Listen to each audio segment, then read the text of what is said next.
Bonjour à tous et bienvenue dans cette émission Debout les Belges, le premier magazine d'information dissidente de Belgique. Et c'est bien entendu, pour commencer cette émission, vers le Moyen-Orient que nos regards se tournent et vers Gaza plus particulièrement. Nous avons tous en mémoire et nous ne supportons plus de voir tous les jours ces images d'enfants déchiquetés, ces enfants qui sont abandonnés sur les tables d'opération dans les hôpitaux palestiniens parce que les médecins sur place manquent de tout, même de l'élémentaire. Depuis le début de l'opération israélienne, c'est près de 2000 morts que la Palestine dénombre, dont 500 enfants environ. Des milliers de bâtiments qui sont totalement détruits, plus de 400 000 personnes qui sont déplacées, qui ont perdu tout, leur habitation, leurs souvenirs, tous leurs biens. Et malheureusement également des milliers de civils blessés. Sans compter qu'il n'y a plus d'électricité à Gaza, puisque Israël a bombardé la seule centrale électrique qui était en activité. Donc plus d'électricité, presque plus d'eau. Israël bombarde des hôpitaux. Il faut savoir que 11 hôpitaux ont été détruits depuis le début des opérations israéliennes. Bombarde des ambulances, des infirmiers qui tentent de venir en aide à des Palestiniens blessés et bombarde même des écoles. 137 écoles, oui je dis bien 137 écoles ont été détruites depuis le début du conflit. Une solution, parce qu'on sait très bien que l'argent est le nerf de la guerre, que c'est l'argent qui dirige tout et qui domine tout dans ce monde, une solution serait de boycotter les produits israéliens ou tous ces produits qui sont fabriqués dans les colonies illégales en Palestine. Il faut d'abord regarder les étiquettes des produits que l'on achète. Parce que sur les étiquettes, il est souvent indiqué l'origine du produit en question. Une information, parfois, il n'est pas mis textuellement origine Israël. Mais vous allez retrouver sur certains produits l'inscription ZI, zone industrielle, Barkhane, B-A-R-K-A-N. N'achetez pas. Quand vous voyez ZI Barkhane, n'achetez pas. Cela veut dire que ce produit vient des territoires occupés. Boycottons bien entendu les oranges Jaffa. Boycottons bien entendu les machines à soda SodaStream qui sont elles produites carrément dans une colonie israélienne. Une autre indication, c'est le code barre. Le code barre peut dans certains cas permettre d'identifier l'origine du produit. Ainsi, lorsque le code barre commence par les chiffres 729, ça veut dire que le produit vient d'Israël. Deuxièmement, ce que je crois qu'il est important de faire, c'est d'appeler au boycott du match Israël-Belgique. C'est un match qui doit avoir lieu dans le cadre des éliminatoires pour l'Euro 2016 qui doit se dérouler en France. Ce match, Israël-Belgique, doit avoir lieu le 9 septembre. Je crois que les Diables Rouges ne doivent pas se déplacer pour ce match, qu'il soit organisé à Israël ou dans un autre pays avoisinant. Je crois que ce serait une honte de jouer ce match. Ce serait une absence totale de dignité humaine de la part de nos joueurs qui sont quand même en grande majeure partie issus de l'immigration ou de confession musulmane. Après cette page consacrée à l'international, tournons-nous maintenant vers la Belgique, parce que ces dernières semaines, la Belgique a connu bien entendu une actualité particulièrement intéressante, surtout d'un point de vue politique. Comme vous le savez tous, d'ici quelques mois, de nombreux Belges seront exclus du chômage. C'est Elio Di Rupo et ses amis qui ont décidé ça l'année passée au Parlement. Et donc, ces personnes qui vont être exclues du chômage, elles se retrouveront parfois sans le moindre revenu, sans la moindre ressource pour subsister. Il paraît que l'État n'a plus d'argent que pour payer ces personnes, pour payer le chômage, n'a plus d'argent non plus pour payer le CPS, plus d'argent pour payer quoi que ce soit, si on l'écoute et si on le croit. C'est bizarre, parce que dans le même temps, on apprend que les ministres sortants, c'est-à-dire ceux qui n'ont pas été reconduits à leur fonction après les élections de mai 2014, eh bien, ces ministres sortants, ils coûteront à l'État 10 millions d'euros. Pourquoi? Qu'est-ce qu'il y a? Qu'est-ce qui s'est passé? Prime de sortie? Bon, pas vraiment une prime de sortie, c'est-à-dire que la loi leur permet d'engager des collaborateurs à hauteur de 100 000 € par an pendant 5 ans. C'est bizarre, étonnant, j'ai du mal à comprendre. Donc ils ne sont plus ministres, donc du coup ils vont avoir moins de travail, mais on leur permet d'engager plus de collaborateurs. Donc moins de travail, plus de collaborateurs. Là, il y a quelque chose qui ne fonctionne pas. On marche sur la tête, là, c'est totalement stupéfiant. Moi, je pense que c'est plutôt l'inverse, normalement. Moins de travail, moins de collaborateurs. Mais non, non, non, non, non, non, non, pas en Belgique. Le ministre, il a moins de travail, il perd son job, ah ben il a plus de collaborateurs. Ben oui, forcément, il faut bien trouver des jobs pour caser le frère, la sœur, la femme, le père, le beau-père, le beau-fils, le petit copain, le petit ami. Bref, tous ceux qui peuvent, bien entendu, graviter autour du ministre. C'est la particratie, c'est la politique des petits amis. En tout cas, c'est une mesure qui est très particulière. Autre mesure très particulière, c'est que même si de nombreux Belges voient leur salaire diminuer, on peut tous s'en rendre compte en regardant notre fiche de paye, ben ce n'est pas le cas de tous. Aussi, de nombreux politiciens, après les élections de mai 2014, ont vu leur salaire augmenter de manière quand même particulièrement agréable. Je vous laisse admirer ces chiffres, des augmentations très importantes. On voit que le salaire minimum, finalement, pour un ministre, ça tourne entre les 10 000 et les 11 000 €, sans compter tous les avantages qui vont avec. Moi, je trouve que c'est quand même pas mal comme salaire. Et dire que ce sont ces mêmes parvenus qui, d'ici quelques semaines, viendront nous dire, à nous les citoyens, nous qui gagnons 1 300 €, maximum 2 000 € par mois en moyenne, de nous serrer la ceinture. Je crois que là, c'est quand même particulièrement scandaleux. Ce sont ces ministres, eux, augmentent toujours leur salaire.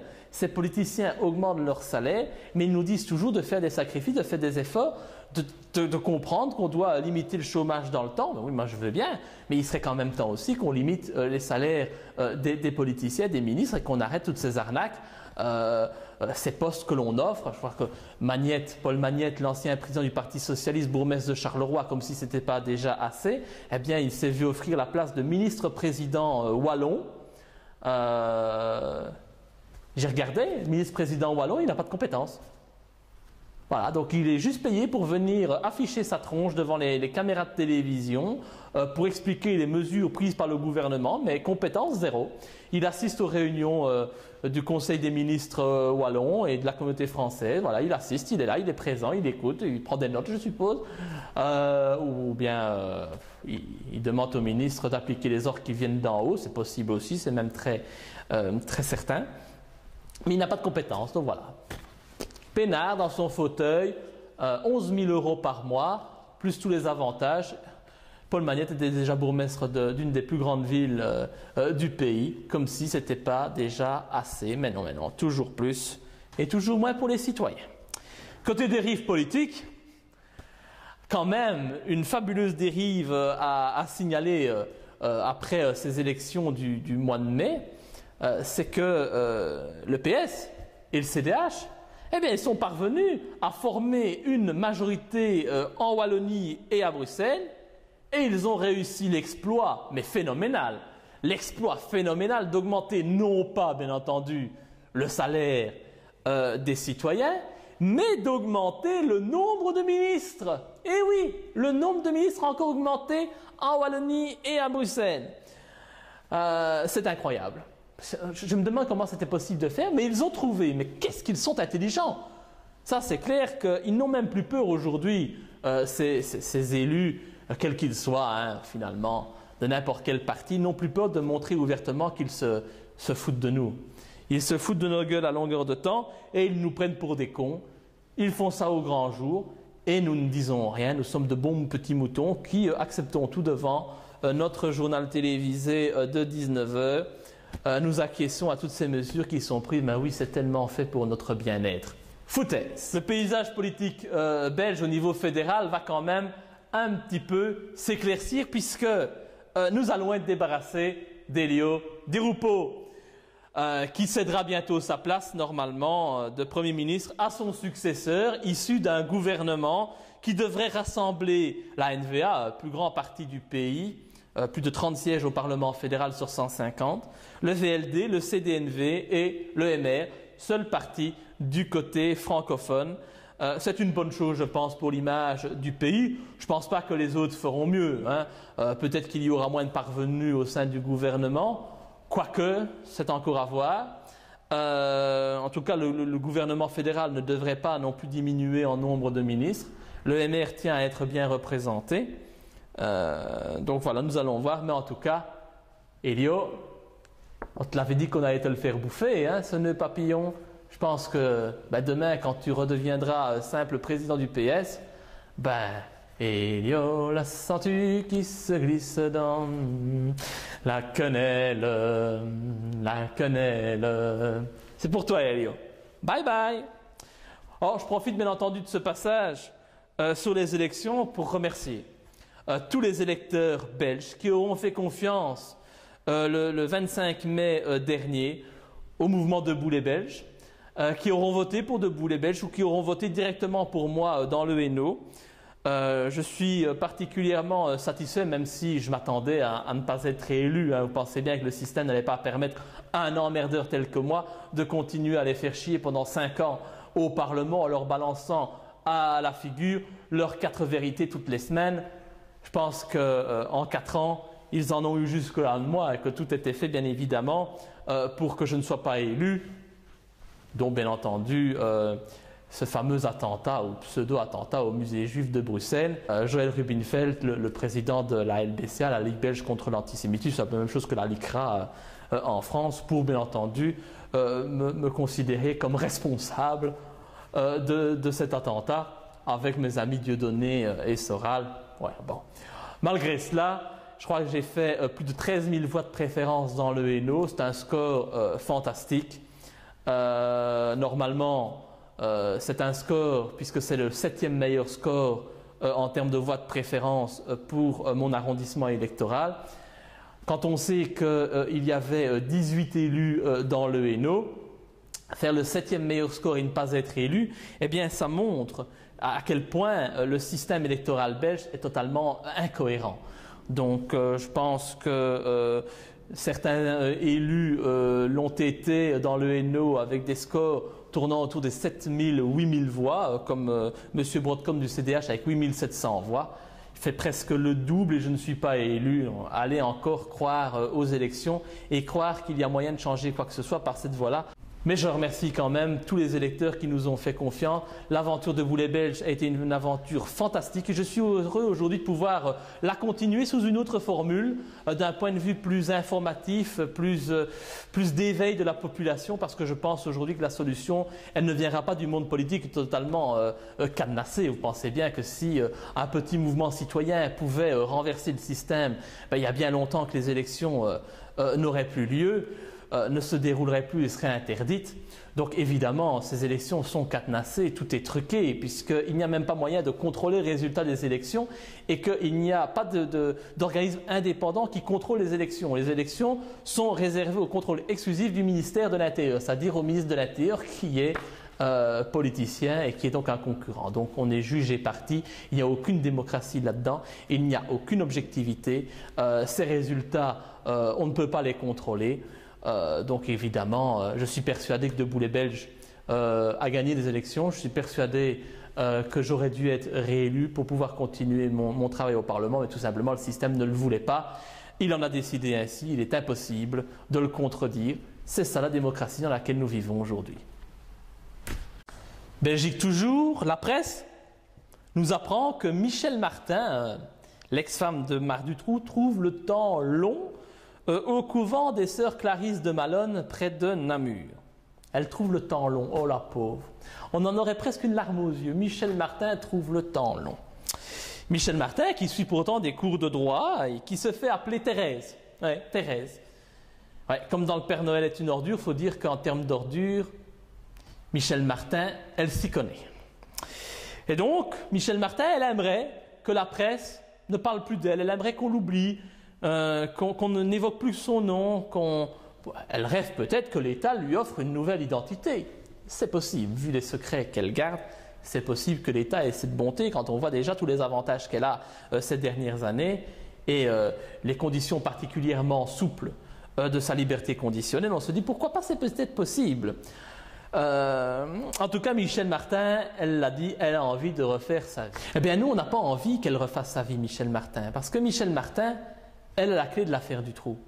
Elle sait qui a tué Julie et Mélissa. Pourquoi?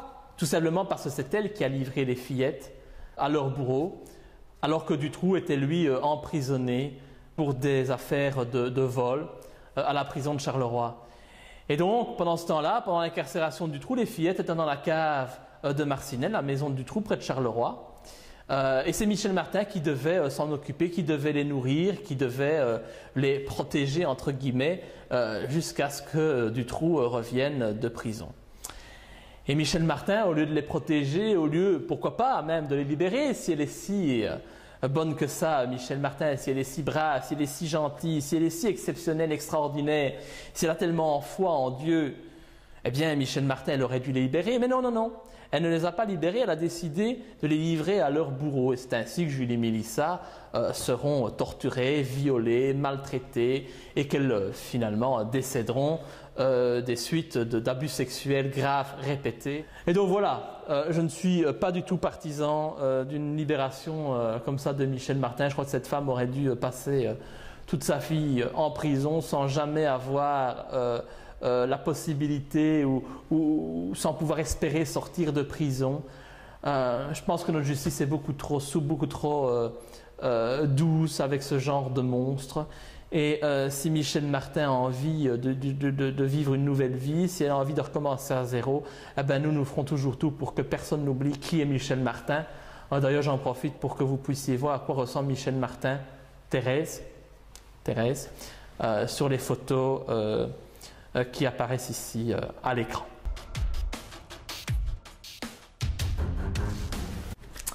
Dans cette émission, nous avons la confidence de la semaine. C'est une petite séquence sur laquelle nous épinglons bien entendu les petites phrases de certaines personnalités très importantes du monde dans lequel nous vivons. Alors, la confidence de cette semaine, c'est celle-ci. Oui, nous avons pratiqué la torture. Oui, nous avons pratiqué la torture. Alors, cette phrase n'a pas été prononcée par Bachar el-Assad. Non, non, non, non, non. Mais elle a été prononcée par bingo, Barack Obama, le président des États-Unis, la plus grande démocratie au monde, pour mieux cacher très certainement ses crimes passés et actuels, du massacre des Indiens d'Amérique à la bombe atomique d'Hiroshima, en passant par ses crimes en Ukraine, en Palestine, en Afghanistan, en Irak ou en Syrie. Il tempère Barack. Parce qu'il dit que s'il y a eu de la torture, c'est à cause du 11 septembre, le traumatisme du 11 septembre. Mais qu'elle est bien pratique celle-là. Qu'il est pratique de créer des attentats sous faux drapeau pour après pouvoir tout se permettre, même les crimes les plus graves, même la torture, même l'invasion de pays souverains. C'est vraiment pratique. Je crois que là, les États-Unis, vraiment, la palme. C'est extraordinaire. Je dis chapeau, bravo. On crée le 11 septembre et puis on l'utilise pour justifier les crimes les plus abominables. Comme quoi, États-Unis, Israël, Hitler, finalement, c'est le même combat.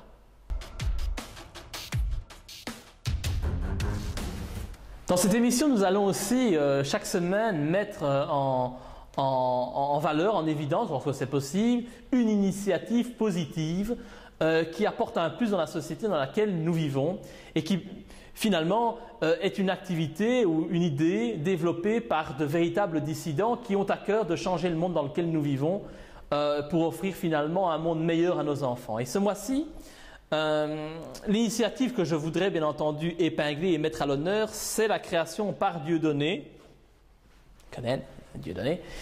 de l'Ananassurance. Alors, à première vue, on pourrait croire que c'est une blague. C'est une nouvelle idée de Dieudonné pour faire rire ou pour faire peur au système. Mais non, non, non, ce n'est pas une blague, c'est un projet très sérieux que Dieudonné développe en ce moment avec d'autres dissidents, dont je suis heureux d'ailleurs de faire partie. L'idée est très claire, c'est de permettre finalement à la dissidence de se développer en pouvant compter sur des moyens financiers conséquents. Aujourd'hui, nous n'avons aucun moyen. Nous devons faire avec des bouts de ficelle et nous débrouiller comme on peut dans des conditions qui sont parfois très difficiles.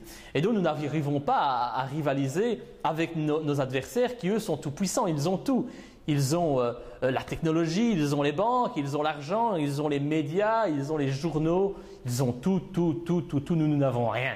Si ce n'est notre bonne volonté, notre courage et notre détermination à le renverser, à renverser ce pouvoir.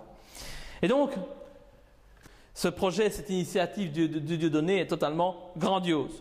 Alors, si vous voulez changer d'assureur et opter pour l'assurance, comment faire? Eh bien, comment faire pour l'instant, c'est très simple.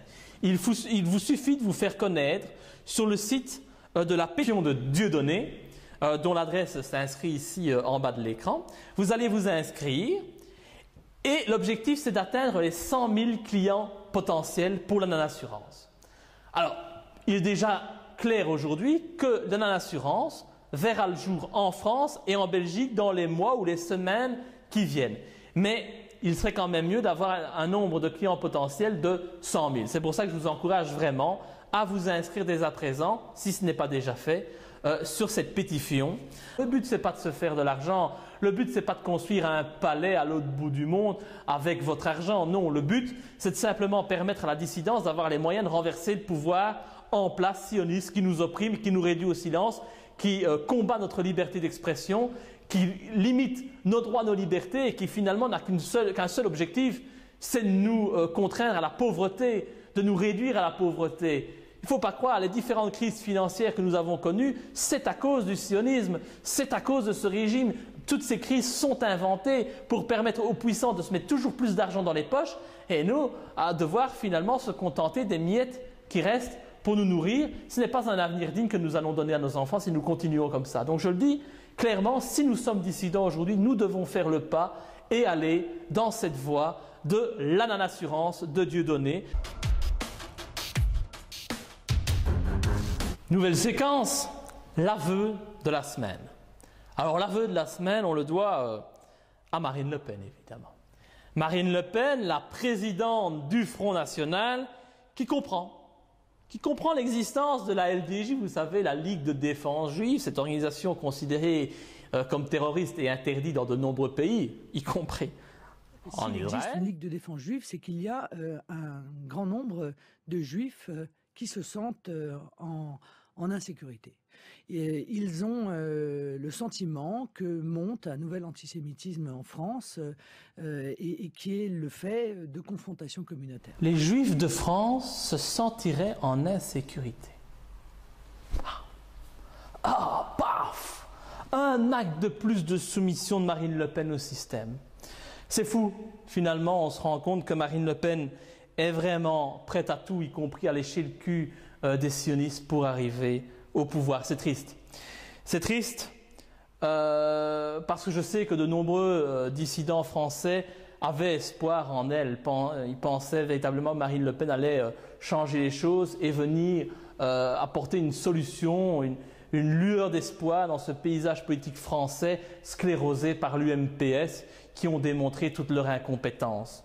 Et finalement, rien ne dit qu'en 2017, lors des élections présidentielles françaises, rien ne dit qu'il n'y aura pas un candidat de la dissidence qui pourra bien entendu mettre une belle quenelle bien épaulée à tous ces clowns de l'UMPS en passant par le FN qui finalement ne cherchent qu'une chose, c'est le pouvoir pour eux-mêmes, le pouvoir pour plus s'en mettre plein les poches, mais avec qui rien ne changera dans notre quotidien.